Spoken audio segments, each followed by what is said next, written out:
la industria eléctrica. La industria eléctrica nace por compañías extranjeras, efectivamente. Quien funda Comisión Federal de Electricidad es Lázaro Cárdenas, así como funda Pemex, y entonces el Estado comienza a generar electricidad, pero las compañías privadas no les interesaba absolutamente para nada llevar electricidad a pueblos pequeños o pobres. Entonces, recordemos que Adolfo López Mateos nacionaliza la industria eléctrica y entonces el artículo 27 constitucional le da al Estado mexicano la exclusividad en generación de energía eléctrica. Ahí está contestado. Porque si comienza con extranjeros, se nacionaliza con López Mateos, el Estado mexicano con el artículo 27 es el único que puede generar electricidad, pero Salinas de Gortari, con la ley de la industria eléctrica, una ley secundaria, la modificada en el sexenio de Salinas de Gortari, es donde le abren la puerta por detrás a los privados. Esa es la situación. Le damos el uso de la voz también a Yolanda para que nos pueda hacer de manera puntual también su pregunta, su intervención. Te hemos mandado una solicitud. Adelante, Yolanda. Ay, ya la volviste a cerrar. Venga, Yolanda, te escuchamos. Hola, muy buenas tardes. Una plática muy, muy interesante. La verdad es que yo me voy a enfocar al tema de este momento y me gustaría irme directo a la pregunta, que prácticamente serían dos. ¿En cuántos años considera usted, ingeniero, podremos ser nuevamente independientes energéticos, por un lado? Y bueno, el último de los puntos que tocó, ¿cuándo cree usted también que regresaríamos a ocupar de nueva cuenta el sexto lugar en petroquímica o en cuestiones de la química relacionada a toda esta energía eléctrica, petroquímica o energía sustentable para México? ¿Cuándo usted consideraría, en qué año, en qué tiempo recuperaríamos ese nuevo ingreso para poder garantizar las pensiones a millones de mexicanos que hoy se han visto beneficiados con el apoyo que les está otorgando el presidente Andrés Manuel, y que no quisiéramos perder para ninguno de ellos, porque a final de cuentas todos vamos para allá, y como usted lo comenta, es uno de los sustentos más importantes, la independencia en energía que pudiéramos tener los mexicanos. ¿Cuántos años cree o considera usted que podríamos llegar a ocupar para alcanzar este nuevo logro? Bueno, miren, la pregunta es interesante, pero esto es algo que le preguntan siempre a Andrés Manuel. Acuérdense en la pandemia lo que le preguntaban a López-Gatell. ¿Cuándo va a acabar la pandemia? ¿Cuándo? Ya, díganos cuándo, tal fecha en tal hora. No, no es tan fácil, no es tan inmediato. ¿Por qué? Porque son muchos factores. Por ejemplo, cuando Alemania construye el gasoducto Nord Stream 2, no sabían que iba a haber una guerra en Ucrania. Tampoco sabían que iba a haber un boicot norteamericano destruyendo el gasoducto. Claro. Entonces, el futuro no se puede prever. No sabemos qué va a pasar ni siquiera dentro de 3 minutos. Entonces, esas preguntas son muy difíciles de contestar. Lo que sí tenemos que tener claro es que esto no es inmediato. Miren, los PAN y PRI abandonaron nuestras refinerías. Las dejaron trabajando a menos de 1/3 parte de su capacidad. Vendieron incluso partes internas de refinería, como en el caso de Salamanca. Entonces, rehabilitar las refinerías no se hace en 2 días. Construir una refinería como Dos Bocas no es una casa del Infonavit. 4 años tarda en construirse una refinería del tamaño de Dos Bocas. Entonces, no es inmediato. Y luego hay otro detalle. Esta semana el presidente en la mañanera hablaba de las carreras contra obstáculos. ¿De qué depende? Uno de los factores. Mire, yo soy profesor de ingeniería, hay un curso que enseño que se llama cálculo multivariable, multifactorial, porque la mayor parte de las cosas dependen de muchos factores.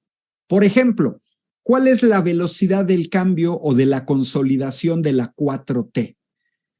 Hay elementos que son ultra sencillos. Por ejemplo, si Morena y aliados hubiéramos conseguido la mayoría calificada en la Cámara de Diputados y en la Cámara de Senadores, se habría podido modificar la Constitución.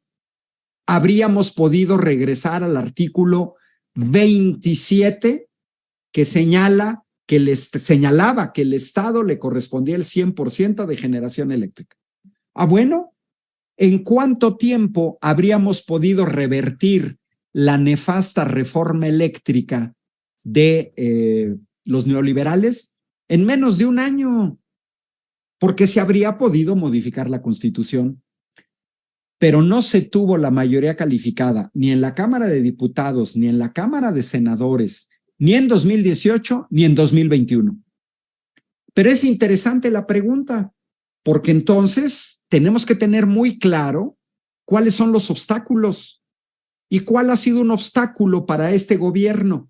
No tener mayoría calificada ni en la Cámara de Diputados ni en la Cámara de Senadores. Queremos que las cosas vayan más rápidas. Ahí está una tarea que también es de nosotros. En 2024, Morena y aliados tengamos la mayoría calificada en la Cámara de Diputados, en la Cámara de Senadores, y entonces podemos ir más rápido. Otra, tenemos un poder judicial en contra de la nación, porque en el caso del sector energético favorecen intereses extranjeros. ¿Necesitamos una reforma del Poder Judicial? Sí, pero también esa se facilita si tenemos mayoría calificada en la Cámara de Diputados y en la Cámara de Senadores. Este fin de semana se está hablando de ciencia y tecnología. Bueno, los neoliberales nos dejaron un país en donde el 96% de la tecnología que usamos los mexicanos es extranjera. Este celular es chino, Huawei. Pero no porque yo sea malinchista, es porque no hay celulares mexicanos. Este teclado Dell es importado. Este micrófono importado. Mi webcam Logitech, mi computadora, mi monitor, mi automóvil, mi módem. 96% de la tecnología es importada. Y ahí está otro gran problema de la soberanía. ¿Por qué? Pues porque si nosotros no tenemos tecnología, por eso presenté lo de los chips y las máquinas que trabajan para semiconductores, es una ilusión que un país que no desarrolle su propia ciencia y tecnología sea independiente. Pero, como hizo el gobierno de la 4T, si la pandemia de COVID-19 nos hubiera agarrado con gobiernos del PAN y el PRI, esos tipos, con Roberto Madrazo de Latinus o con Manlio Fabio Beltrones, se habrían dedicado a importar ventiladores mecánicos que costaban $1 millón y vendérselos a sobreprecio al gobierno. ¿Qué hizo el gobierno de la 4T? Se tardó más, pero le metió dinero a la generación de nuestros propios ventiladores mecánicos, GETSI y Hecatl. Entonces, vean, ahí está otro factor. ¿De qué depende también? Pues también depende del desarrollo de ciencia y tecnología en México. Si vieron la gráfica del gas, en el corto plazo no va a ser fácil recuperar soberanía energética en gas. Sin embargo, las buenas noticias es que ya el año próximo vamos a ser autosuficientes en diésel, gasolina, queroseno, petrolíferos. Es ya un gran avance que en solo un sexenio hayamos revertido 6 sexenios de dependencia de petrolíferos del extranjero. Bueno, pues tenemos que seguir por ese camino. ¿En cuántos años?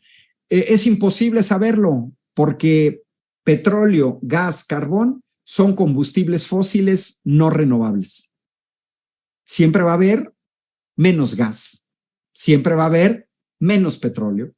Nos va a durar todavía hasta el mediano plazo.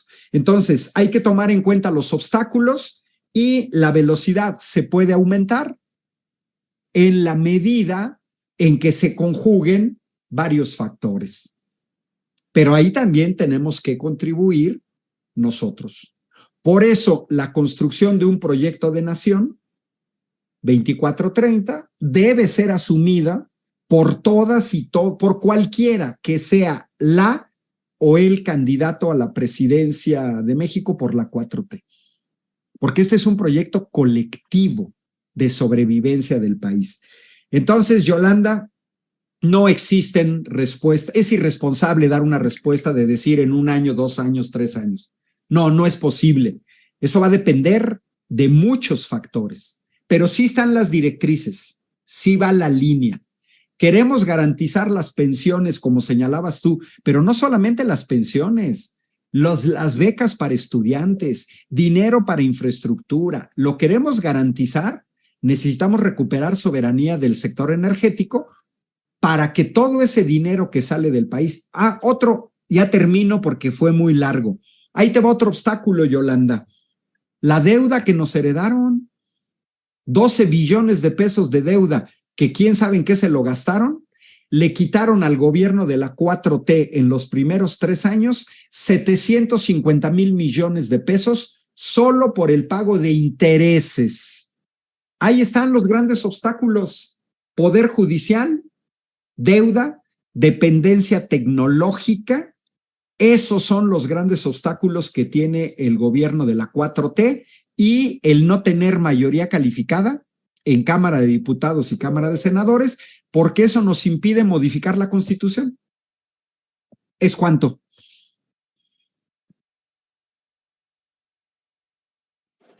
Bien, si te parece bien, Ángel, voy a leerte algunas de las preguntas que están en alguna de las otras sesiones. Tenemos, insisto, para que las y los compañeros estén un poco en sintonía, estamos conectadas con varias sesiones de distintos programas del instituto. Asimismo, también estamos transmitiendo en vivo desde las propias plataformas del instituto, y también voy a recuperar por ahí una pregunta que nos hacen. Casos como, por ejemplo, te voy a leer 3 y vamos respondiendo así porque son un buen. Dice Salvador Sosa, pregunta: ¿por qué si el dólar está bajando y ya casi operan las 2 refinerías nuevas, el precio de la gasolina sigue subiendo? Después viene Pablo Rivas, pregunta: ¿qué medidas vamos a tomar para blindar la soberanía energética? ¿A qué tiene que apuntalar el gobierno? ¿Por qué en Mexicali, que es punta de producción de energía eléctrica, se le vende tan cara? Marcos César Armenta, ¿hasta cuánto tiene México sus reservas petroleras? ¿Hasta ahí te parece bien? Y después te hago otro tanto de preguntas. Sí, miren, muy rápido. Primero, con respecto a Salvador Sosa, yo le diría que es falso. La gente que está en la 4T no nos podemos mover con mentiras. Precisamente qué bueno que hay este tipo de sesiones. La gente de la 4T tenemos que tener los datos precisos. Yo le recordaría a la gente que piensa que el precio de la gasolina sigue subiendo, pues yo le preguntaría, ¿en dónde? Porque cuando se fue Peña Nieto, el precio del litro de la Magna costaba 20 pesos con 50 centavos. 20.50. Yo la semana pasada cargué gasolina a 19 pesos aquí en Querétaro y en muchas gasolineras. A ver, compañeros, es falso que la gasolina siga subiendo, eso no es cierto. Todos memoricen que la gasolina costaba, cuando se fue Peña Nieto, 20.50. Y a partir de ahí, midamos. Porque yo les recuerdo que cuando llegó Peña Nieto, el litro de gasolina magna costaba 10 pesos. 10 pesos. Se fue al doble. Y cuando llegó Felipe Calderón, costaba 5.50. Se fue casi al doble con 10 pesos. ¿Cuál era la tendencia? Al doble. Si fuera cierto lo que dice Salvador Sosa, y tomando el gobierno de la 4T una gasolina a 20.50, ¿saben cuánto estaría costando el litro de la Magna el año próximo? Estaría costando 41 pesos el litro. Y con esa tendencia, ahorita, en este momento, en julio de 2023, todos estaríamos pagando la gasolina a 38 pesos aproximadamente. Y eso no es cierto, no es cierto. Ese es un primer elemento. Segundo elemento que tenemos que tomar en cuenta, compañeros y compañeros, la reforma energética de 2013 le entregó 1/3 de las gasolineras actualmente en México a transnacionales extranjeras. British Petroleum, Shell, Total, Repsol. Entonces, si alguien dice que el precio de la gasolina ha seguido subiendo, yo siempre les digo, ¿a quién le compras gasolina? ¿A Shell? ¿Compras gasolina a los españoles de Repsol? ¿A los franceses de Total? Reclámale a ellos. No tienes por qué reclamarle ni a Pemex, ni a Andrés Manuel López Obrador, ni al gobierno de la 4T, porque tú le estás comprando gasolina a una empresa extranjera. ¿Quién le va a reclamar a Samsung o a Huawei o a Apple por el precio de los celulares? Eso no es responsabilidad del gobierno. Quien compra gasolina a gasolineras extranjeras, eso es un acuerdo entre privados extranjeros que nadie lo obliga. Tercer elemento con el precio de la gasolina. Oigan, no existe ya el precio de la gasolina, lo tenemos que tener bien claro los de la 4T. El precio de la gasolina dejó de existir después de la reforma energética, se liberalizó, cada gasolinera vende la gasolina a lo que le da la gana. Ahí están los obstáculos. ¿Cómo Andrés Manuel no le puede decir a British Petroleum a cómo tiene que vender la gasolina? Y ahí también somos responsables nosotros.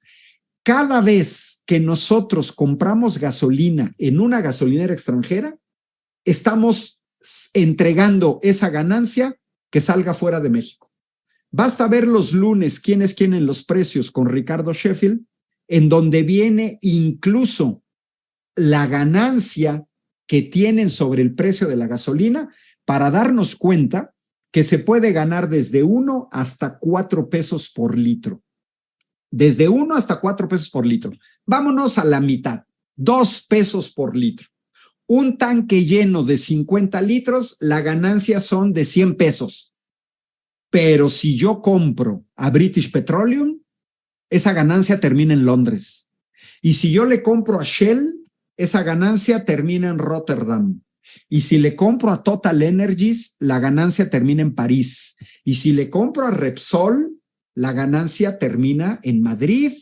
Entonces ahí también somos responsables, porque todo dinero que sale del país para las transnacionales es dinero que no se queda en México.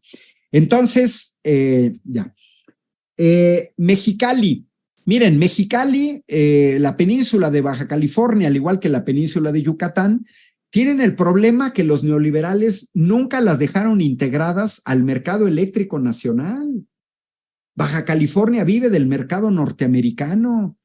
Y bueno, los norteamericanos venden la electricidad al precio que quieran. Ahora, por otro lado, tenemos que tener claro que los mexicanos que vivimos en el centro estamos subsidiando a los que viven en el norte y a los que viven en el sur, porque ellos consumen más electricidad que nosotros. En el sureste necesitan forzosamente aire acondicionado. En hoteles, en restaurantes, en las casas, ventiladores. Y en el norte no solamente requieren aire acondicionado, sino que requieren también calefacción para el invierno. Tienen subsidio gracias a que Comisión Federal es una empresa pública. Entonces, todo lo tenemos que relativizar. Es natural que quienes tienen climas extremos consuman más. Bueno, si yo consumo más de lo que sea, voy a tener que pagar más, pero con empresas estatales se tiene un mayor subsidio. Bueno, ahí está Yasmín. Ahí te voy con las siguientes preguntas, ¿va? Sí. Seguimos con el tema de los precios, es que es ahí el gran tema. Dice, ¿por qué hay tanta diferencia de precio entre una gasolina y otra y de una comunidad a otra? Dice también Marijose de Santos, ¿podemos considerar a Pemex como un vehículo de tratamiento de litio? También nos pregunta Jesús Osuna, ¿qué impacto tiene el huachicoleo en la economía petrolera? Y voy a rescatar también en nuestra transmisión en vivo, nos pregunta Iuba, nos pregunta, nuestro presidente mencionó en alguna mañanera que tenemos excedente de gas natural. ¿Por qué Naturgy nos cobra elevadísimo el costo? Ok. Miren, a ver, la primera cuestión que tenemos que ver es que en el caso del petróleo, de las gasolinas, los países se dividen en cuatro grandes grupos, pero podemos dividirlo en dos grandes grupos, que serían los países que subsidian y los que no subsidian. Y de los que subsidian, los podemos dividir en dos grandes grupos. Los que subsidian muchísimo, como Venezuela, donde a precios actuales en México, el litro de gasolina cuesta 50 centavos. Evidentemente, producir gasolina cuesta más de 50 centavos el litro. Miren, ¿qué es un subsidio? Cuando a mí me venden algo más barato de lo que cuesta producir. Producir gasolina cuesta. Hay que comprar la materia prima, que es el petróleo, y además hay que procesarla. Entonces, si a mí me están vendiendo la gasolina más barata de lo que cuesta, me están subsidiando. Y en el otro extremo, tenemos a países que no subsidian y que por el contrario usan el precio de la gasolina para cobrar impuestos. Y ahí hay países petroleros como el Reino Unido y como Noruega. Noruega, la gasolina cuesta 45 pesos el litro. No solamente no subsidia, vende la gasolina cara por varios motivos. Una, paga más el que tiene más dinero. Dos, incentivan el transporte público. Y finalmente, número tres, todos los impuestos recabados de un precio de la gasolina alta se le devuelven al ciudadano en forma de educación gratuita y salud gratuita. Entonces, es una política pública. Subsidio, le doy más barato al ciudadano los energéticos. No subsidio y puedo cobrar un poco de impuestos o puedo cobrar muchos impuestos. Pemex y litio, nada que ver.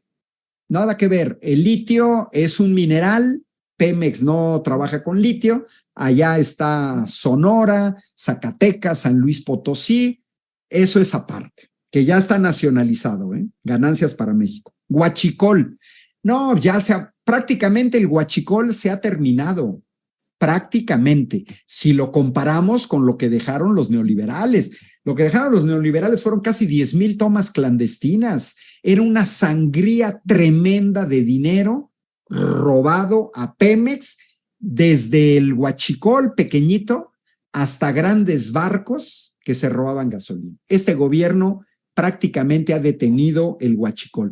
Quedan todavía, sí quedan todavía, huachicol, porque se generó la cultura. El presidente lo ha explicado muy bien.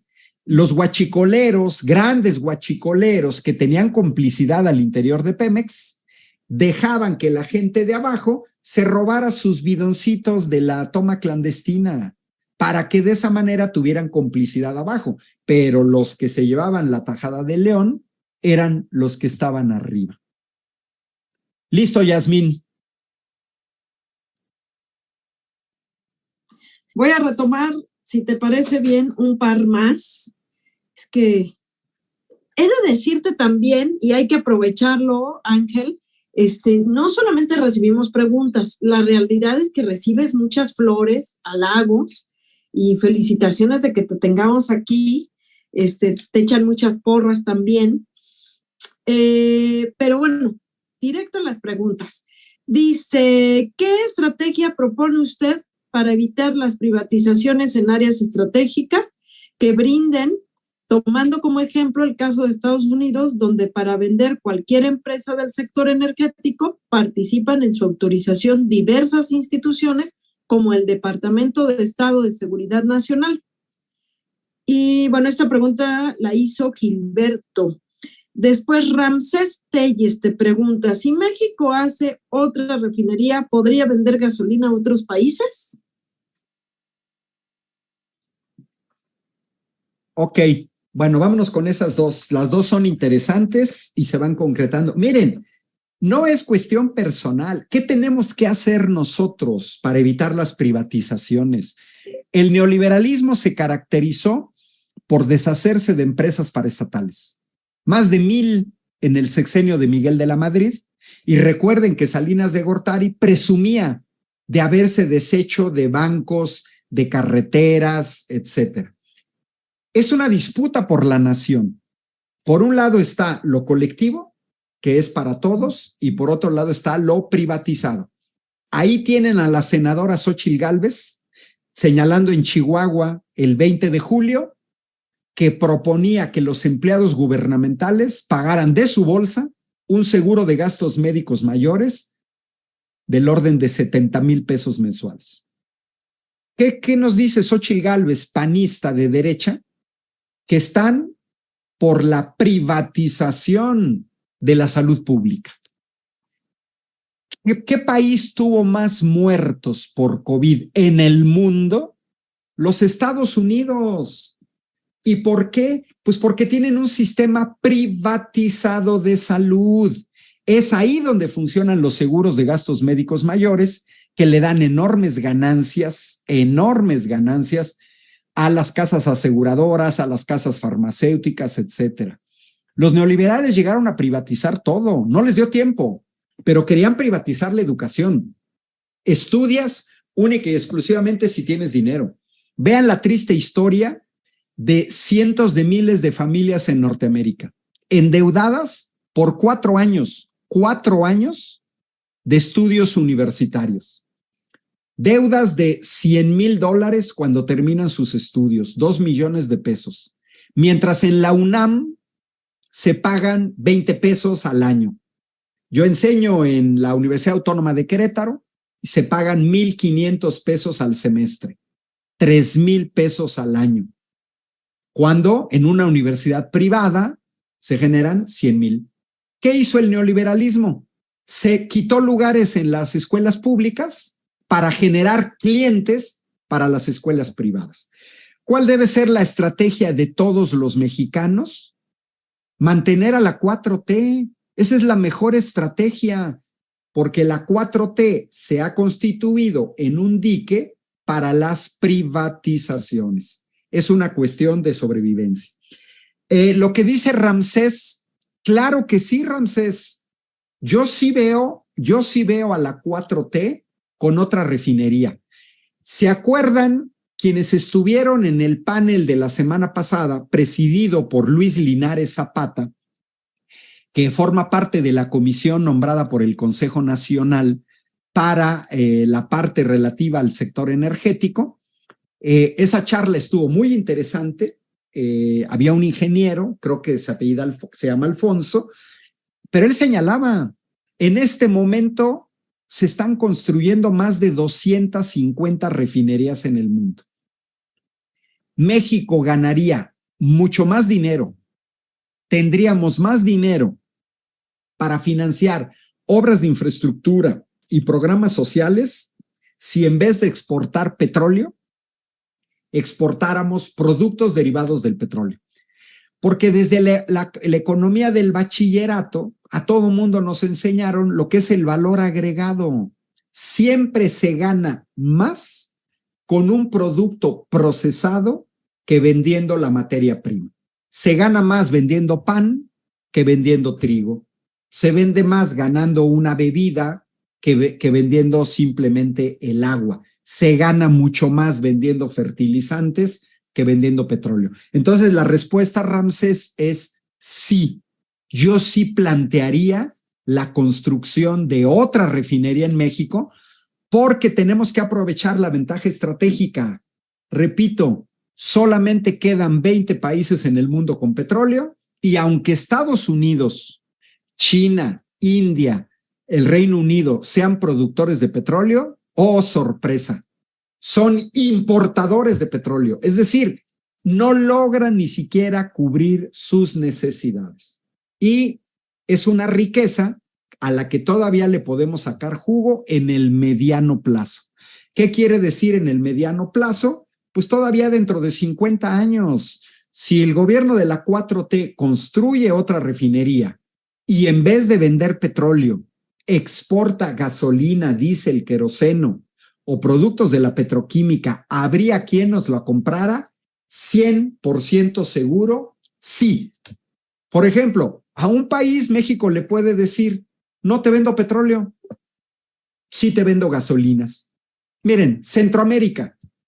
A ver, Centroamérica, ¿a quién le va a comprar gasolinas o a quién le va a comprar petróleo? Pues si la mayor parte de los países no tienen petróleo. Entonces nosotros tenemos que aprovechar eso. La respuesta es sí, Ramsés. Sí creo que nos tengamos que plantear como objetivo otra refinería del tamaño de Dos Bocas. Y punto. Otra, una más.